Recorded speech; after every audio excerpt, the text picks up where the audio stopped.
you know, why it's not moving? Okay.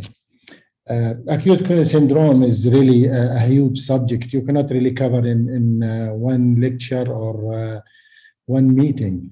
For example, if you look at ST elevation MI, you will find that there is at least 18 subjects that has to be covered. The same for non-ST elevation MI. So I thought the best is that to distribute the lectures of both STEMI and non-STEMI on different days, probably one day a week, where we discuss, for example, STEMI, we discuss 2 subjects every meeting, so that we can cover it in 9 weeks, and then we can proceed with non-ST elevation MI or acute coronary syndrome, and so on. Then we can move to other subjects if you like. So today, we'll talk about the update on diagnosis of acute coronary syndrome. Acute coronary syndrome includes STEMI, non-STEMI, and unstable angina. And we know that despite the advances in management of cardiovascular disease, still heart disease remains the leading cause of death. Acute coronary syndrome represents the very high risk group who are at risk of death in this cohort of patients. We know that diagnosis and management is always evolving. So today we will review the latest literature on the diagnosis of acute coronary syndrome. First of all, we'll define what's acute coronary syndrome. What usually initiates the cascade of diagnosis and treatment in patients with acute coronary syndrome is chest discomfort. And chest discomfort is described as pain, pressure, heaviness, tightness, burning, etc. Or it can be a chest pain equivalent like dyspnea, epigastric pain, or pain in the arms. Based on ECG, there are 2 types of acute coronary syndrome: those who come with persistent ST elevation acute coronary syndrome or ST elevation MI, and those who come without persistent ST elevation, and those who are non-STEMI and unstable angina. Persistent ST elevation MI, usually they present with chest pain lasting more than 30 to 60 minutes, and the ST elevation lasts more than 20 minutes. So when we talk about ST elevation MI, we always talk about persistent ST elevation MI more than ST elevation more than 20 minutes. Usually it reflects a totally occluded or subtotally occluded artery, and the mainstay of treatment in these patients is primary PCI, and if not available in timely manner, they should receive thrombolytic, then transferred for PCI. While non-persistent ST elevation acute coronary syndrome includes non-STEMI, in which there is ischemia with evidence of myocardial necrosis, i.e. high troponin, or just ischemia without myocardial necrosis where troponin is negative. These patients include transient ST elevation MI, which we see sometimes in emergency room, and we discussed this in the morning meeting several times. Or they may present with persistent or transient ST depression, or T-wave abnormalities, including inversion, pseudonormalization, flat T-wave, etc., or they may have normal ECG. So patients who present with ST elevation that resolve spontaneously or with treatment, medical treatment in the emergency room, are considered non-ST elevation MI according to the 2020 EAC guidelines. Whenever we talk about diagnosis of acute MI, we have to come across the new or the 2018 fourth universal definition of acute MI, because it's very important to our subject. The fourth definition included high sensitivity troponin for the diagnosis of acute MI. And according to that, patients were classified into myocardial injury or myocardial infarction. Myocardial injury is defined pathologically as myocardial necrosis in the setting of non-ischemic cause. So there's no ischemia. Clinically, it's defined as high troponin elevation above the upper limit of normal.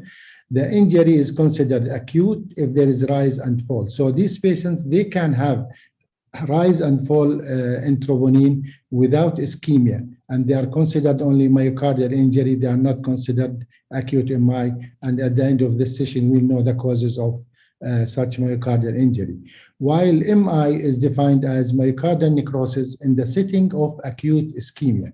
So the patient presents with chest pain or ECG changes, or there is evidence by imaging of loss of viable myocardium or regional wall motion abnormality.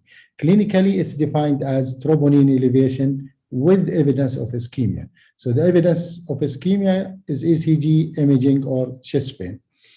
And according to this definition, there are two types of MI, STEMI and non-STEMI.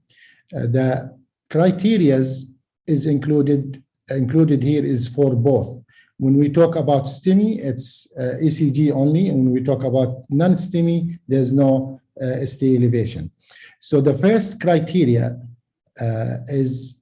which is a must that has to be there, is high troponin. And the preferred one is the high sensitivity troponin, which has to be above the upper reference limit. Along with this, there has to be one of these 5 criteria, like symptoms of myocardial ischemia, which is chest pain, new ischemic ECG changes, either ST elevation or other changes in the ECG, new Q wave on ECG, or imaging evidence, i.e. by echo of loss of viable myocardium or regional wall motion abnormality that is consistent with ischemic etiology. So patients could have myocarditis or Takotsubo and so on, which is different from the regional wall motion abnormality of ischemia. The 5th criteria is intracoronary thrombus detected by angiography or autopsy. And according to this definition, there are 5 types of MI. Type 1 MI is defined as MI caused by coronary artery disease and usually precipitated by plaque instability. The mechanism of this MI is plaque rupture, ulceration, fissuring, erosion, which results in thrombus in one or more coronary arteries with obstruction of the flow or distal embolization and subsequent myocardial necrosis.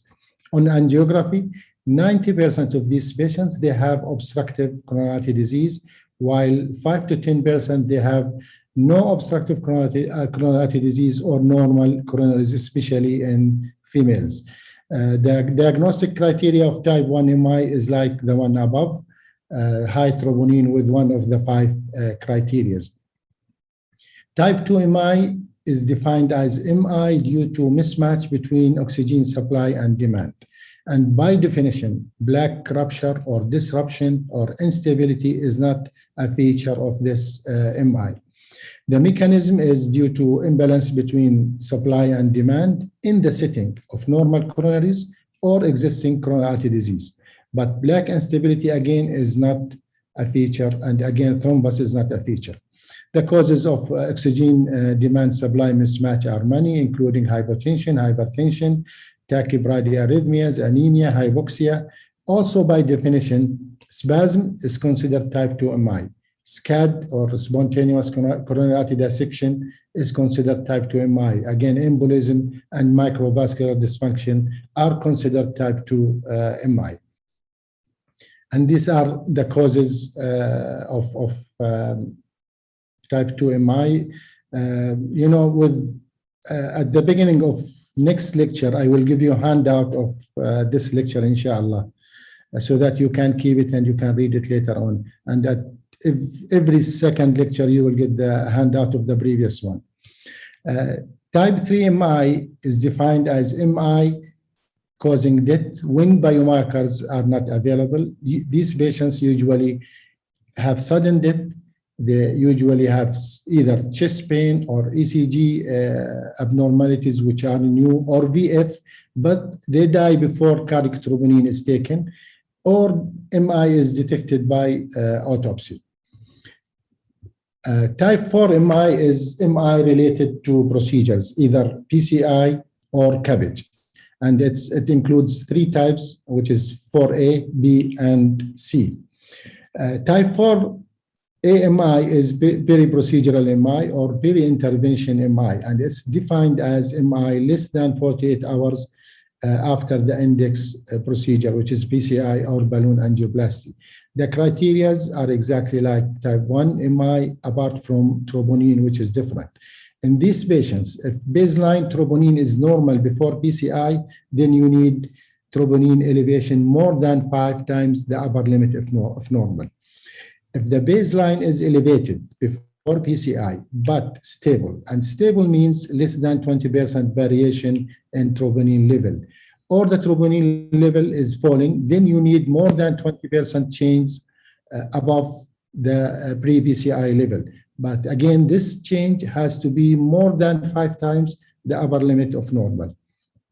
This high troponin needs other criteria, which are evidenced by angiography of flow limitation, including dissection, branch narrowing or occlusion, thrombus or embolization, or slow flow, no flow, and so on. Type 4 AMI has to be differentiated from peri-procedural myocardial injury. This injury is not classified as MI, and it's defined as troponin elevation due to procedural factors, ballooning, side branch occlusion for a while, and so on. And it is common. It occurs in almost 50% of PCI and stenting. And the diagnosis is that the rise of troponin is less than 5 times, or the changes are less than 20%, but again, it has to be less than 5 times. The more than 20 is by mistake. The effect of this peri-procedural injury on outcome is controversial. Some studies showed worse outcome, and some studies showed no effect on outcome in these patients. Type 4B is stent thrombosis and defined as MI due to stent thrombosis. Again, criteria is like type 1 MI with documentation of thrombosis by angiography or autopsy of the stent. Again, it's classified as according to time from stenting or procedure to acute, which is up to 24 hours, subacute, which is between 24 hours to 30 days, late between 30 days and 1 year, and very late after 1 year. Type 4C MI is CABG related, type 4C is restenosis related MI, in which patients present with MI, and the only finding is that there's diffuse restenosis, there is no culprit lesion, and there's no thrombus. The diagnosis again is like type 1 MI plus presence of diffuse or focal restenosis or complex lesion. Type 5 is CABG related MI, and again it's defined as MI within 48 hours of CABG. Criteria is different from the acute MI and from PCI related MI, in which troponin elevation has to be more than 10 times, whether the baseline is normal or not normal. If the baseline is abnormal, then you need more than 20% change, and again this change has to be more than 10%, along with new Q wave, and this defines MI even if the troponin is less than 10 times. So if the patient develops a Q wave, it means he had MI regardless of troponin level. The other criteria is angiographic documentation of graft occlusion or new native coronary artery occlusion, or imaging evidence of loss of viable myocardium or regional wall motion abnormality of ischemic etiology. In patients post-CABG, ECG is often misleading because it can be abnormal with ST elevation, ST depression, and so on after CABG. So we don't rely much on ECG for diagnosis of MI after CABG. We rather rely on the clinical setting, on the imaging, and on troponin level. So to diagnose acute coronary syndrome, there are several factors that has to be considered, including clinical presentation, examination, ECG, biomarkers, and other imaging modalities. For STEMI, these patients clinically they present with intense and unremitting chest pain lasting for 30 to 60 minutes or more. And as we described above, it could radiate anywhere. And some patients, they could present only with epigastric pain or feeling indigestion. While non-ST elevation acute coronary syndrome, they present with prolonged chest pain, which can be more than 20 minutes. Again, it includes a new onset or de novo angina, which is new onset less than 3 months, class 2 to 3 angina, or recent destabilization of previously stable angina, or post-MI angina. So non-ST elevation acute coronary syndrome include all of this. Of course, we will not talk about the chest pain. Maybe you can read it later on when I give you the handout. So when we look at the chest pain in the emergency room, it has little value, and in the guidelines, it is not required for the diagnosis of MI. It may initiate the cascade of diagnosis and treatment algorithm, but it's not required for the diagnosis because it has limited value in the diagnosis. It can be non-cardiac or cardiac, can be typical, and there's no coronary artery disease. And we know that between 10 to 40% of patients with acute MI, they present without chest pain. And these patients, they have worse outcome. Again, the relief of symptoms with nitrate is not diagnostic and is of little help because other chest pain can be relieved. For example, indigestion is relieved in almost 40% of patients after nitroglycerin, while angina is relieved only in 35% of patients with sublingual nitrate or IV nitrate. Physical examination most of the time is normal. However, the patient may have heart failure, murmur of ischemic MR. Rarely they have papillary muscle rupture with severe MR or ventricular septal rupture. But the examination can elicit other non-cardiac causes like aortic stenosis, dissection, pneumonia, pneumothorax, and musculoskeletal pain.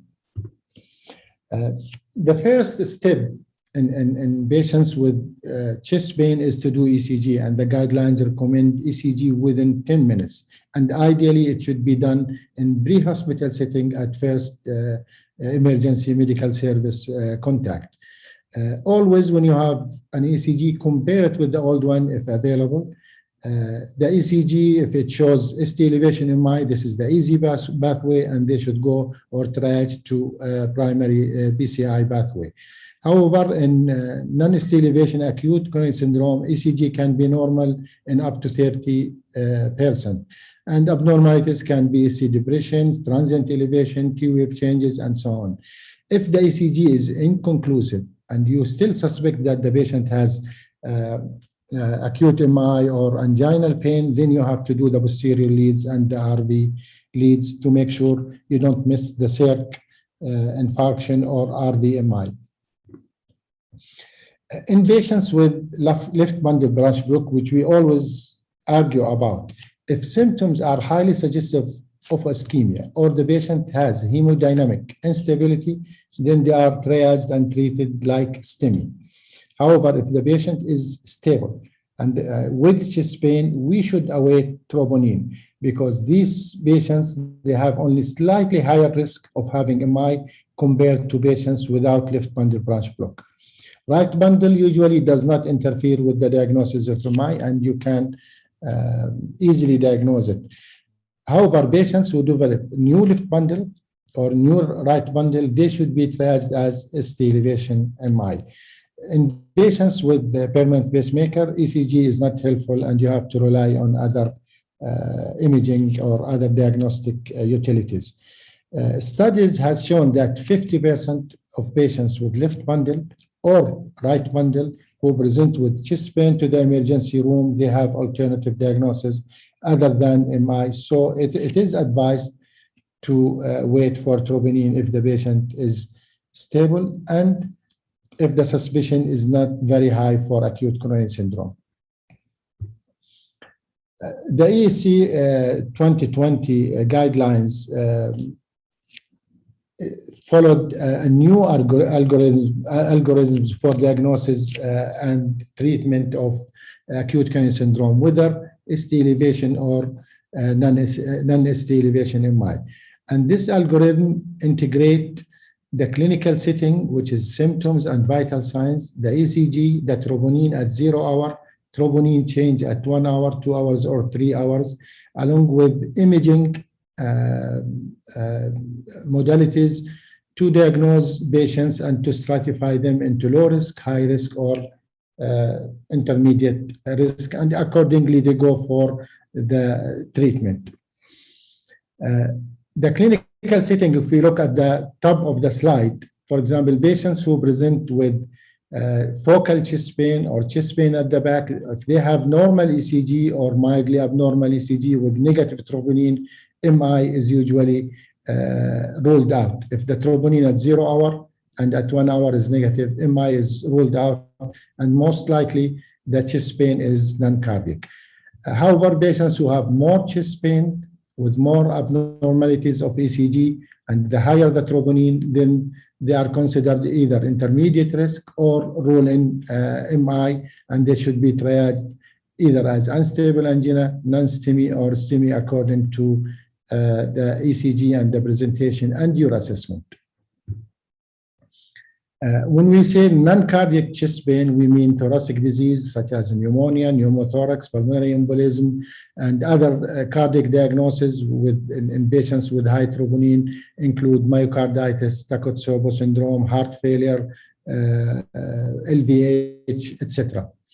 So why do we use high sensitivity troponin? When we compare it to conventional troponin assay, it has very high negative predictive value for MI. So if the 0 hour troponin is negative in patients with chest pain more than 3 hours, or if the delta change after 1 hour or 2 hours is negative or very low, then you can rule out MI in almost 100% of patients. Again, it reduces the troponin blind interval. We know that with conventional treatment, the detection level for troponin is high, so you could miss a low elevation of troponin. When we use high sensitivity troponin, around 4% of patients of type 1 MI is detected as an absolute increase, and 20% also relative increase in type 1 MI. So the use of troponin, high sensitivity troponin, increased the detection of type 1 MI by almost 20%.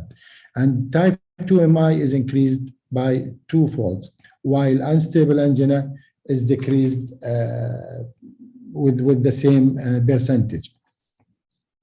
Levels of troponin is dynamic, which means the higher the level, the greater the likelihood of myocardial infarction. When the level is very high, the positive predictive value for acute MI type 1 is very high, more than 90%. But if the level is 3-fold or less, then positive predictive value is low. It's only 50 to 60%. And the other 40%, they have other diagnoses. And we have to know that this test detects troponin even in healthy individuals in up to 90%. When there is rise and fall, along with other symptoms and ECG changes, this diagnosis acute myocardial infarction. So when we compare conventional assay to high sensitivity troponin, if we look at the test here, high sensitivity troponin detect almost 95%, up to 95% of normal patients as having normal troponin level, while in conventional assay, only 50% is detected in normal patient. It is highly accurate, and it reclassify 1/3 of these patients in the green who are likely normal or likely pathological as having MI or myocardial injury. And such patients who are reclassified, they have higher mortality and MACE at 30 days and at longer term outcome compared to patients who are not reclassified, i.e. patients who still have negative troponin. When we compare both, if the level is very high, i.e. more than 100 nanogram per liter, then both are equivalent for the diagnosis of acute MI. While if the level is low, then they are different, with high sensitivity troponin more accurate than conventional, and only high sensitivity troponin allow precise differentiation between normal and mildly elevated troponin level. And as we discussed earlier, the fourth definition of acute MI, universal definition, they incorporated the high sensitivity troponin rather than the conventional troponin. And by applying this, studies found that 30% of patients who were classified as non-MI, they were reclassified as having MI or myocardial injury by using high sensitivity troponin. And these patients, they have high mortality, with their mortality at 10 years approaching 50% compared to type 1 MI. So patients with type 2 MI or myocardial injury who have high troponin, their mortality at 10 years is 50% higher than type 1 MI. And again, with the adoption of high sensitivity troponin, there was increase in diagnosis of type 1 MI by 11%, type 2 MI by 22%, myocardial injury by 36%. However, this did not lead to improvement in outcome or in treatment. So it only led to improvement in diagnosis. Again, the AAC recommend the use of rapid rule-in, rule-out algorithm, which is 0 hour, 1 hour, or 0 hour, 2 hours, instead of the old one, which is 0 hour and 3 hours. The algorithm relies on two concepts. The first is that troponin level is dynamic. So the probability of MI increases with increasing high sensitivity troponin level. And again, that the 1 to 2 hour changes reflects and substitute the 3 to 6 hours as shown in validation studies. But this rapid rule-in, rule-out algorithm is only used in patients who are stable. So you don't use it in patients who have hemodynamic instability or cardiac arrest, and in patients with no ST elevation on ECG. When you do the test, and you need to interpret the test, if the patient is ruled out at 0 hour, 1 hour, then the negative predictive value for MI exceeds 99% in several large validation studies. However, even if MI is excluded, the decision depends on the clinical setting and your suspicion and the likelihood of the patient having ischemia. So you either discharge the patient if the probability of MI is low, or you proceed for further testing or even invasive coronary angiography, since these patients may still have unstable angina. However, ruled-in patients, the positive predictive value that these patients have MI is 75%, while 25% still have other causes other than MI for the high troponin. However, all of these patients will eventually need invasive coronary angiography if they are ruled in as MI. Patients who are in between regarding the levels of troponin, which we will talk about later, and the clinical setting like ECG, which is not diagnostic, then either you do imaging study like echo and you repeat the troponin test at 3 hours, then you decide what to do with them. This is the 1 hour algorithm, and 0 hours means the first blood sample that was taken from the patient, and the 1 hour means that the test that was taken after 1 hour, regardless of the turnaround time. So the 0-hour test may take 2 hours, but still you will consider taking the second sample at 1 hour. So in these patients, according to this, 75% are classified or triaged into rule in or rule out MI, while 25% they are in between. These patients are 3 categories, as you see. One is green, yellow, and red. The green is the rule out, and these patients are safe to discharge. You can discharge them after a single troponin level if the patient has chest pain more than 3 hours and the troponin level is very low. And the negative predictive value for MI is 100%. It means if the 0-hour troponin is very low, extremely low, and I will show you the table later on, and the patient chest pain is more than 3 hours, then this patient, the negative predictive value that he has no MI is 100%. However, if the level is low, then you have to wait, not very low, I mean low, then you have to wait for the 1 hour changes. And if it's normal, then again you rule out MI. Here, you still consider the clinical setting, which is history, the typical chest pain, the ECG changes, and so on. And you could diagnose the patient as having unstable angina or non-cardiac chest pain. And here you have the options of doing stress test as an outpatient, CT angio, or even invasive coronary angiography if you think that this patient has unstable angina. Or if the pain is atypical, then you just discharge him with no investigation. The 0-hour or the single troponin test to rule out MI was studied in ABS trial.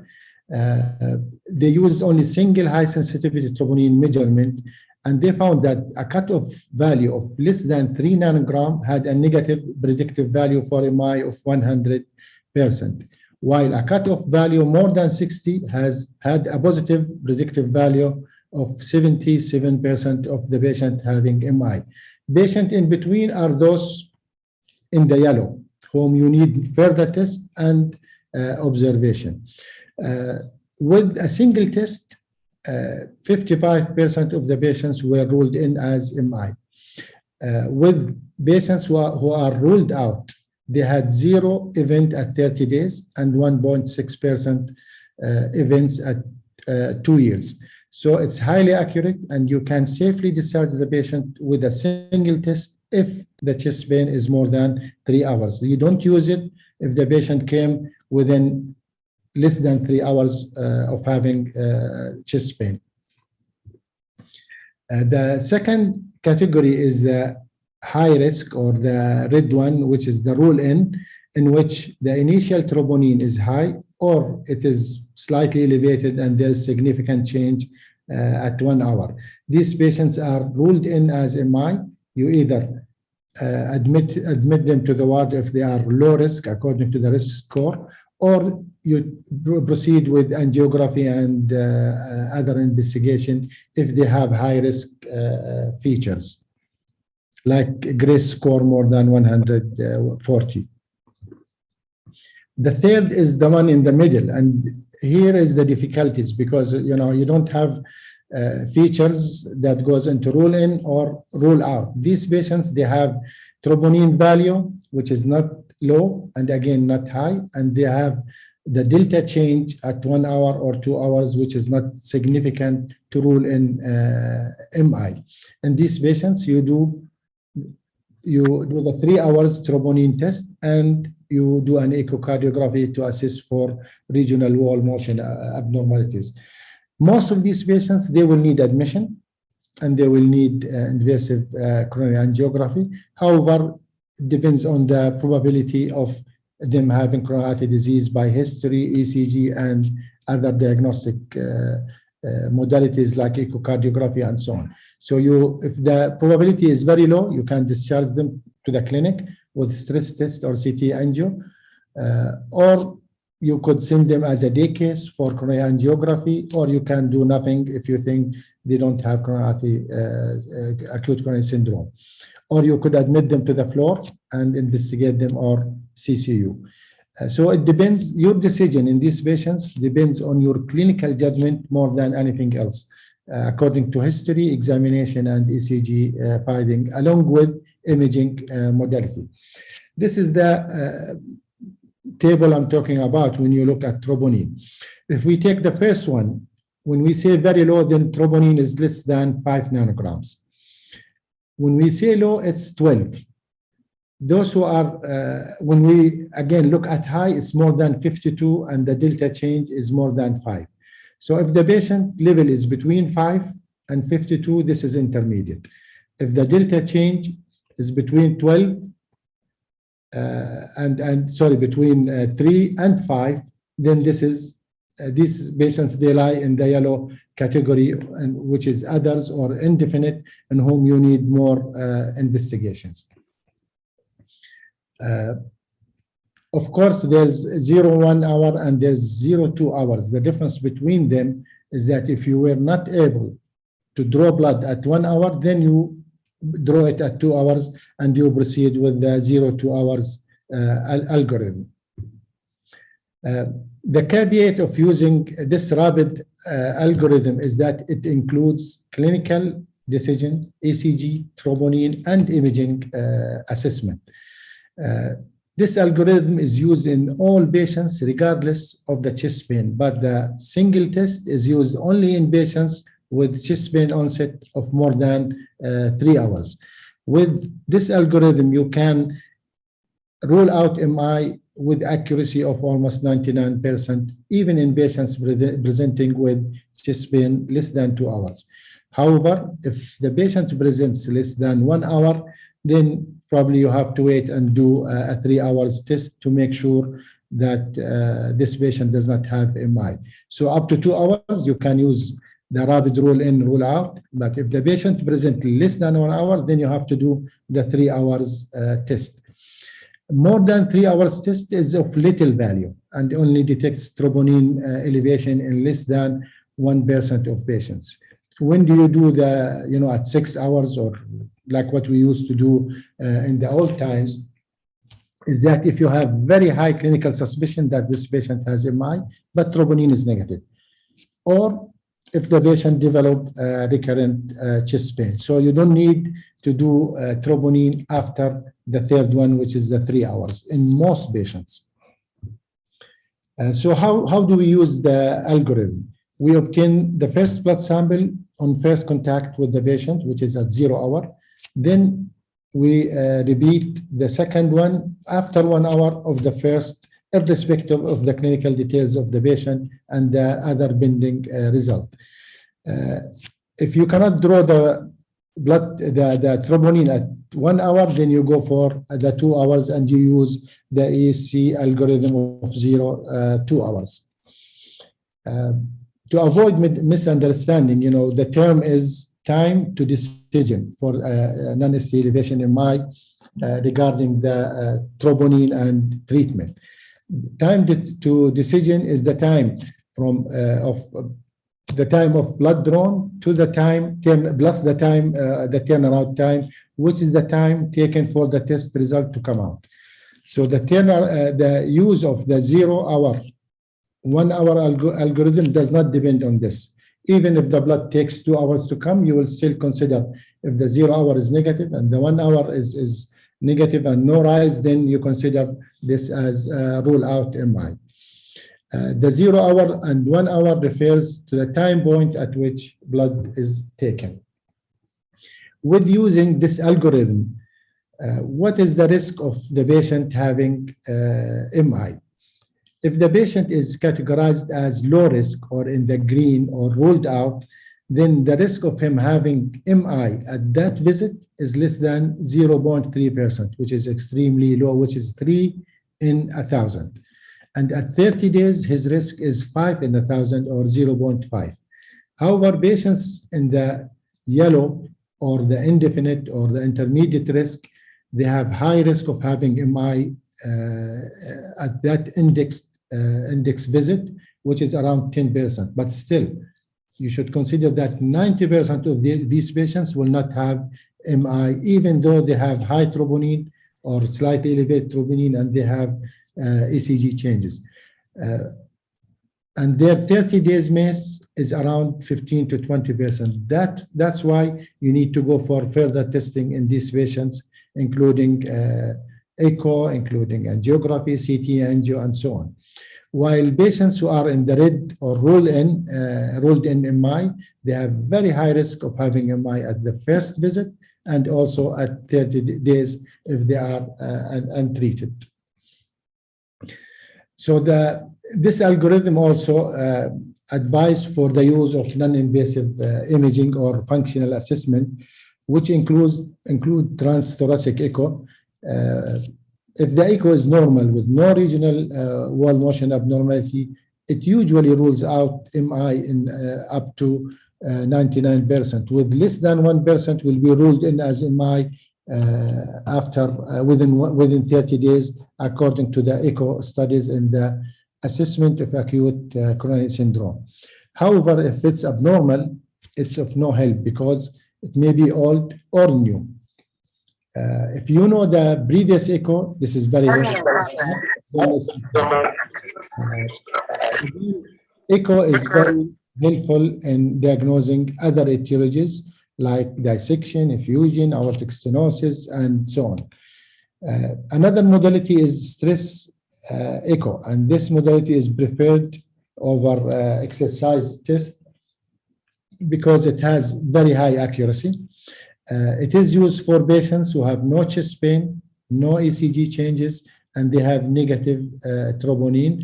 And the studies showed that normal exercise or dobutamine or dipyridamole stress echo have high negative predictive value for ischemia and is associated, if it's negative, they have excellent outcome at long-term follow-up.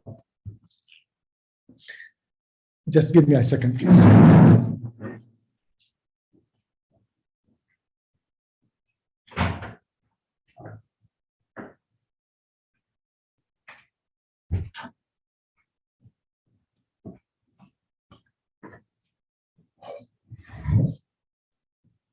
Sorry, my daughter's cat is shouting. She wants to go out. Again, non-invasive imaging includes CMR, which is very helpful in patients with acute chest pain. It can assess both perfusion and wall motion abnormality. If the stress CMR is normal, these patients, they have excellent short-term and mid-term prognosis, and you can rule out MI easily with the CMR. It can detect scar and differentiate old infarctions from recent infarction, which has edema and T2 imaging. Again, it differentiates myocardial infarction from other etiologies like myocarditis, Takotsubo, or others. SPECT or thallium or nuclear scanning is also very helpful in these patients and can be used for the assessment. However, the limitation is that it's not available most of the time, or it's time consuming. CT angio in the guidelines now is class 1 for patients who come to the emergency room and you suspect that they have non-ST elevation acute coronary syndrome. It can identify patients who benefit from invasive strategy. A normal scan, which means normal, no coronary artery disease, excludes acute coronary syndrome. So for patients who come to the emergency room with low or intermediate pretest probability, you can do CT angio, and it has high negative predictive value of almost more than 90%. Again, it's helpful in diagnosing other etiologies like pericardial effusion, like aortic dissection, pulmonary embolism, if it's dedicated for that, and other etiologies. However, it has several limitations, especially in patients who are known to have coronary artery disease. So you cannot really rule in or rule out MI by CT angio. And again, it's of limited value in patients with significant calcifications and in patients with tachycardia, which precludes accurate evaluation by CT angio. This study, we'll talk about it later on when we discuss the management of non-ST elevation MI. They looked at patients with high-risk non-ST elevation MI, and they triaged them into either early invasive or late invasive. All of these patients, they had CT angio before being triaged or randomized. And the aim of that is to assess whether CT angio is accurate in diagnosing lesions less than 50% compared to coronary angiography. Just for the information, the final result of this study is that there was no advantage of early invasive versus delayed strategy in patients with non-ST elevation MI. So you can treat them within 12 hours or up to 72 hours. However, high-risk patients who have score more than 140, they benefit more from early invasive within 12 hours of presentation. In this study, CT was done in all, and they found that CT angio had a negative predictive value of ruling out of MI of almost 91%, which means that CT angio is equivalent to invasive coronary angiography and non-ST elevation acute coronary syndrome risk stratification. That's why it's class 1 in the new guidelines 2020. In this study, they found that around 26% of patients, they had negative CT angio. Only 2% of them were found to have lesions less than 50% by invasive coronary angiography. So the sensitivity is extremely high, it's 95%. However, patients with coronary artery disease by CT angiography, only 65% of them, they had lesions on coronary angiography. The reason is that CT detects lesions in the lumen and in the wall of the artery. So it can be positive, but when you do coronary angiography, you will find the lumen as normal. And this is one of the limitations of coronary angiography, that it is a luminogram. When there's diffuse disease, you will not see the atheroma unless it's focal with significant narrowing. Again, positive remodeling with dilatation of the coronaries or ectasia or whatever precludes detection of atheromas in the artery by coronary angiography. So patients with acute coronary syndrome can be triaged according to their risk to CT angio or not, and you can later on look at this algorithm. We talked earlier about the differential diagnosis of acute coronary syndrome, which can be cardiac, pulmonary, vascular, GI, orthopedic, and others. And always you have to consider this when you see that the troponin is negative and the ECG is not diagnostic. However, you should always keep high suspicion that the patient could have unstable angina. Other biomarkers that made their way into the guidelines is cobeptine. Before that, CK and CKMB is class 3 now in the guidelines, and you don't need to repeat them because they are not accurate, are not helpful, except in very few patients, like reinfarction and so on. Even in patients with reinfarction, now it's high sensitivity troponin is recommended. Cobeptine is the C-terminal part of vasopressin. However, it's not specific because it's increased in any endogenous stress, including MI. It has no added value if you use the high sensitivity troponin. If you use the conventional, then it may be beneficial to rule out MI in these patients. So if we look at the guidelines, we find that history, physical examination, high sensitivity troponin, and so on is class 1. Blood sampling has to be done within 1 hour is again a class 1, and ECG within 10 minutes is class 1 for all non-ST elevation MI. Additional ECG to be repeated if the patient has recurrent chest pain or high suspicion, again is class 1. The use of the 0 hour, 1 hour algorithm is now class 1 in the guidelines. And if not available, you can use the 2 hours or 3 hours. Additional ECGs to diagnose CIRC or RVMI is again class 1. Other biomarkers, which is cobiptine, is class 2A in the guidelines, and the use of risk score is downgraded from class 1 in the previous guidelines to class 2A. Echocardiography in patients who have hemodynamic instability is class 1. Again, in patients who have normal ECG and normal cardiac troponin, but still suspect that they have acute coronary syndrome, CT angio, as we discussed earlier, is class 1. Echocardiography is recommended in all patients to rule out other diagnosis. Again, it's class 1. That's why we always discuss in the meeting why this patient did not have echo at night. And these are the causes of myocardial injury, which you have to consider when you look at when you assess patients with acute coronary syndrome, including tachyarrhythmia, heart failure, hypertensive emergencies, myocarditis, Takotsubo, and so on. And this concludes our discussion about diagnosis of acute coronary syndrome. If you like, we can start from next week to discuss ST elevation MI according to the first slide I showed you. We can discuss two. I can't exit. Let me just stop sharing first.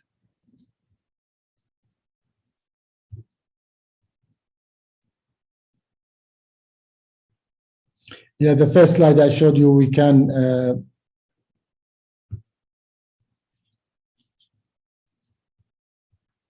start discussing from next week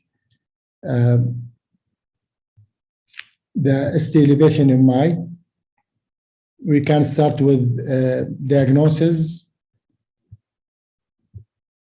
Let me just move it aside. With the ST elevation MI diagnosis and initial management with the reperfusion therapy, then we go for the procedural aspect and antiplatelets and so on. If you have any question, we can start the discussion.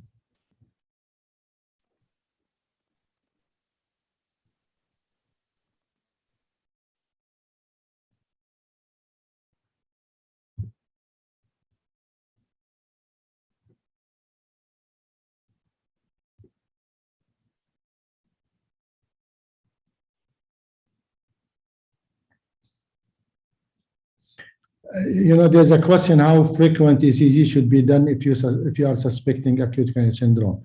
Usually, the first ECG is done at presentation. If it's abnormal, then you take decision according to that.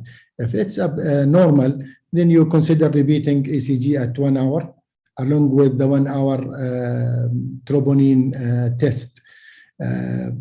Of course, your decision to repeat troponin depends on the patient's symptoms. You could repeat it after 10 minutes if his chest pain increased, or if he became unstable, or if he develops arrhythmia. There's no specific guidelines for when to repeat the ECG. This depends on your clinical judgment more than anything else.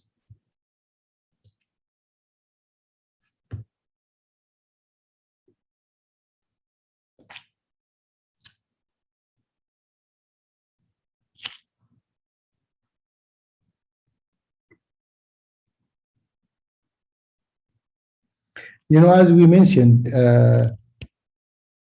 right bundle branch, new right bundle branch block is considered as ST elevation MI, according to the 2017 and 18 ACS guidelines for ST elevation MI. And by the way, prognosis of patients with right bundle is worse than left bundle. They have higher probability of having left main, cardiogenic shock, and mortality compared to left bundle. We used to think that right bundle has better prognosis, the other way around. Right bundle has worse prognosis, whether it's old or new. So patients with bundle branch block, if they present with new bundle branch block, they have worse prognosis.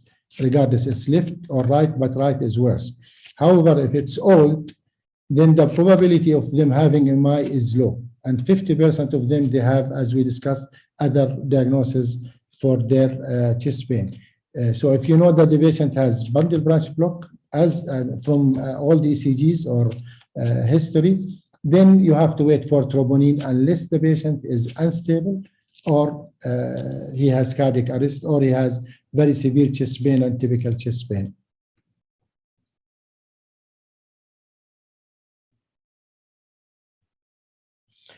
You know, the persistent, when we say, when do you go take a patient for directly for the cath lab or you activate the cath lab? If the patient has persistent ST elevation, which means that ST elevation is more than 20 minutes. Patients with ST elevation that resolves within 20 minutes, you don't need to activate the cath lab.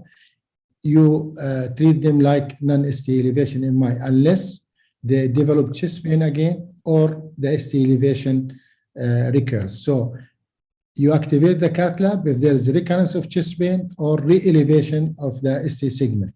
Usually these patients, by the way, they have very unstable lesion. Usually it's LAD or unstable black rupture, but either they recanalize by themselves or the lesion is not severe enough to cause ST elevation.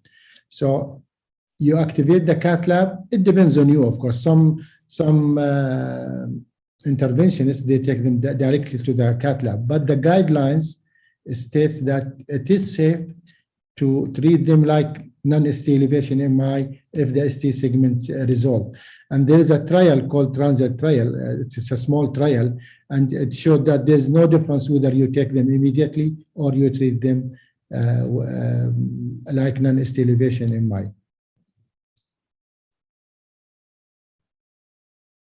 When we talk about the 99th percentile of troponin, it means the upper limit of normal.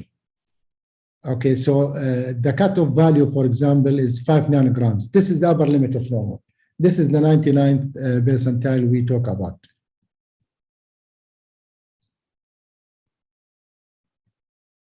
What's our weight with serial troponin? You know, troponin is not required to decide whether you take the patient to the cath lab or not.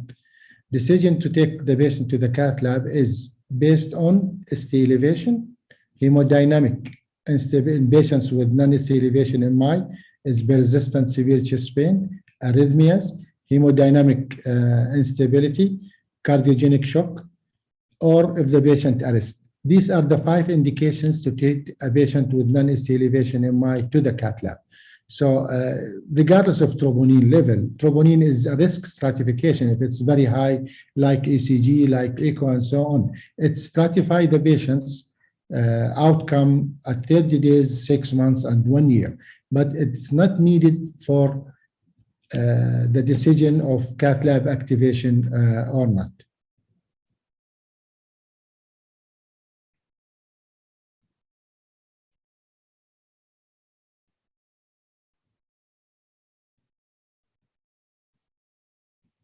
You know, single troponin test is usually used in patients with first presentation. Patients with coronary artery disease, like previous PCI, low ejection fraction, ischemic cardiomyopathy, and so on, they are categorized as high risk because the likelihood of them having acute kidney syndrome is high.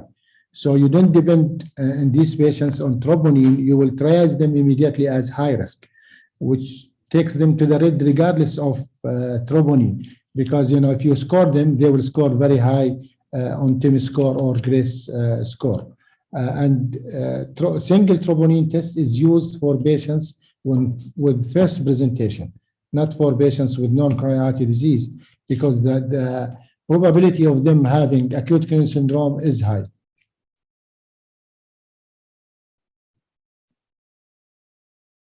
Yes, if the initial troponin is high and there is no change, or the change is less than 20%, this is not MI. So when we talk about the 1 hour change, it has to be more than 20% to diagnose MI. If it's less than 20%, then it could be myocardial injury or other etiology, or it could be the one in the middle, which is others, in which the elevation is not significant. The patients who come with high troponin to diagnose MI, you need more than 20% change compared to the first level. Again, if the level is stable, this is not MI. This is most likely myocardial injury. And this is why the fourth universal definition talked about differentiated between myocardial injury and myocardial infarction. High troponin could be injury and could be infarction. Okay, if there is ischemic changes, then it's MI. If there's no ischemic changes, it is myocardial injury. In both, if there is rise and fall, the injury is acute, or this is acute MI. If there's no rise and fall, then this is not acute.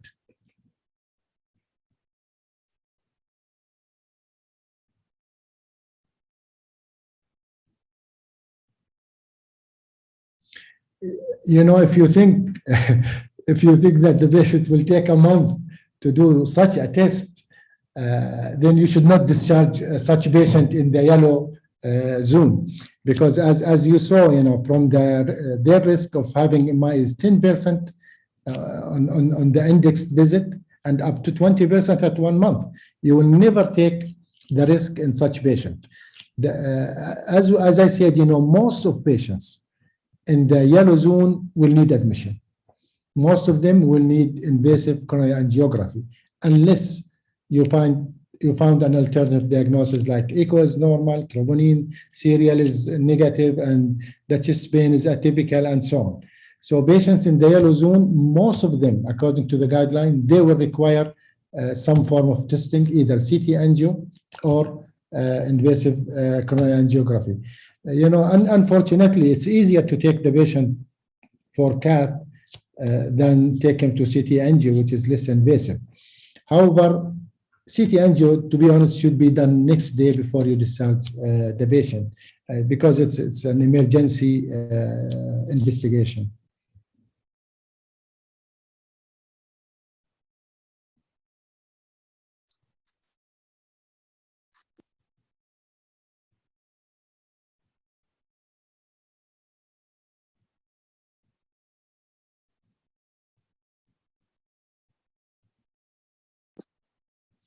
Yes, troponin assay has to be approved, you know, like the one in the schedule, because it is validated.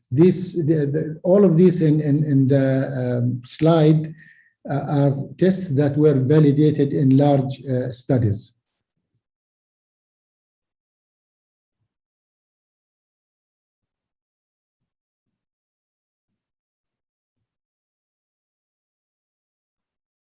You know, when we talk about ST elevation equivalent patients, these are patients who present with chest pain. You diagnose them as having non-ST elevation MI, but they have pain that you triage them like ST elevation, because first, chest pain did not resolve with treatment. They continue to have chest pain, and they continue to have complaints. Or if there's dynamic ECG changes, the ECG keeps on, you know, ST depression, ST elevation, and so on. Or if there is hypotension, hemodynamic instabilities, if there is arrhythmias, if the patient goes into cardiogenic shock, these patients are immediately triaged as ST elevation despite having non-ST elevation MI.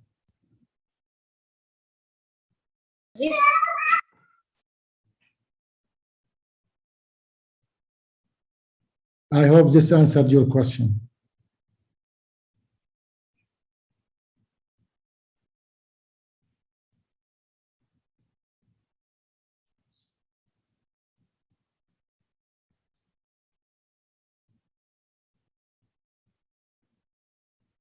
You know, the pre-treatment with the dual antiplatelets is really controversial now, and we will discuss this when we come to the update about non-ST elevation MI. But in brief, it is not recommended to give the patient dual antiplatelet if they will go to the cath lab. However, if the patient will not go to the cath lab within 12 hours, then there's no point of waiting.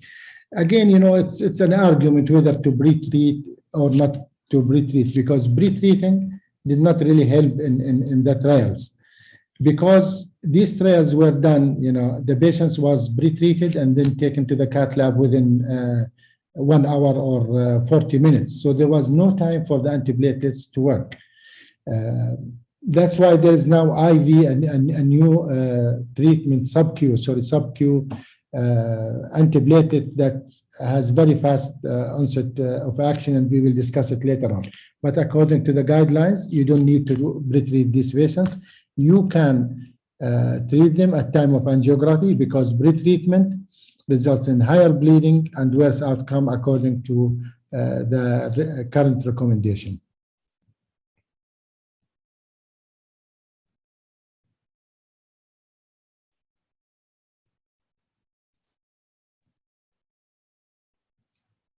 When we talk about echo, diastolic dysfunction is not really very helpful, because the patient could have diastolic dysfunction because of age, LVH, hypertension, and other factors. When we talk about echo, we talk about strain, we talk about contrast echo, and we talk about regional wall motion abnormality. And again, we will talk about this because it's a different session, which is called focused echo. And this echo has to be done and read by an expert, not by somebody like me, for example, who's an interventionist. I can read it, but I can't really differentiate strain or contrast echo.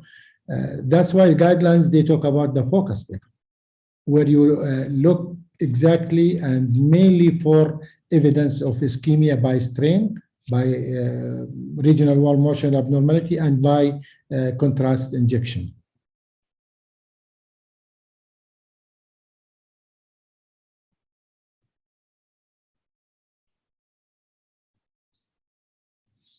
There's no cut of value for troponin like 100 or 70. It's the percentage of change. When we say variation, means 20%. Okay, if the first level is high and there's 20% drop, this is myocardial injury or infarction, depends on the clinical setting. Or if there is increment, this means that there is acute myocardial injury or infarction. It's the percentage rather than the level, because the level can be variable. It depends on the test. So it's the percentage of the first test. If the first test is normal, then anything above that is abnormal, above the upper limit of normal. If the first test is abnormal, let's say the first troponin is 20 and the normal is 5, then to diagnose that this patient has acute rise or fall, you need 4, which is 20%. So the absolute change has to be 4, which is 20%. So you take the 20% of the troponin level you get.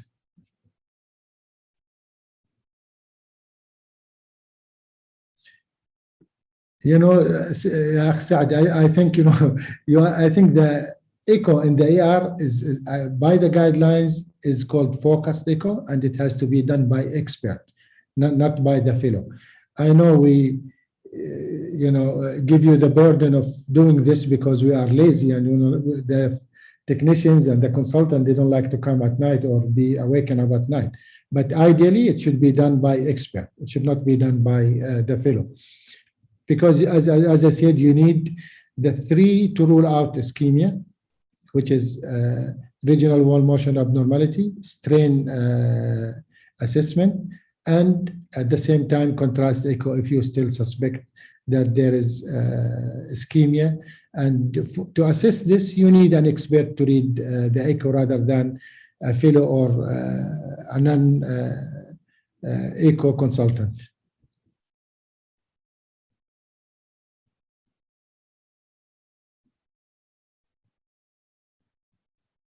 You know, there are, over the last year, there are hundreds of publications about acute coronary syndrome uh, management, and the treatment is really changing and evolving.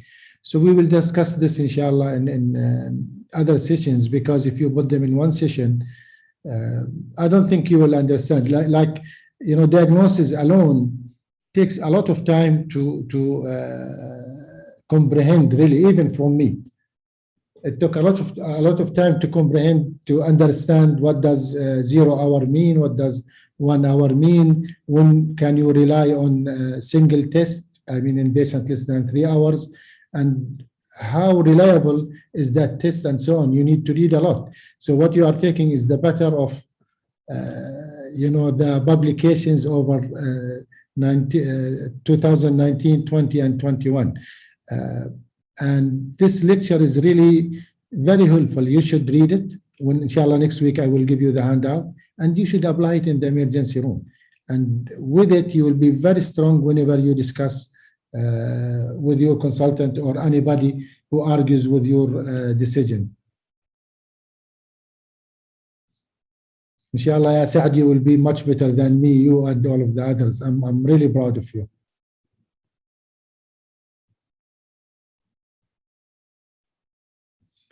So Ala, please, if you make the schedule, you can make one session a week for me. Tuesday is good, or any other day we can agree on. I think you will make the new schedule for next month. And we can start discussing ST elevation MI. It's a very long subject. You can't discuss in 1 hour or 2 hours. You have to divide it, because there are a lot of things. Again, non-ST elevation MI, there are so many aspects to discuss. I have most of the slides ready, so we can start from next week. Once we finish with every lecture, again, I will give you the handout, inshallah. After that, we can move on to valvular heart disease, which is also ready, then infective endocarditis, then we move to cardiomyopathies and other things. And whatever I mean present with other non-invasive cardiology will be the knowledge that you really need to proceed with your career. You don't need to be a heart transplant expert or cardiomyopathy expert or anything else. There are certain amount of data and knowledge that you need to know.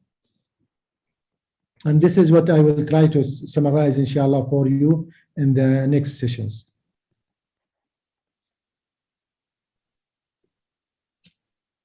Any other questions?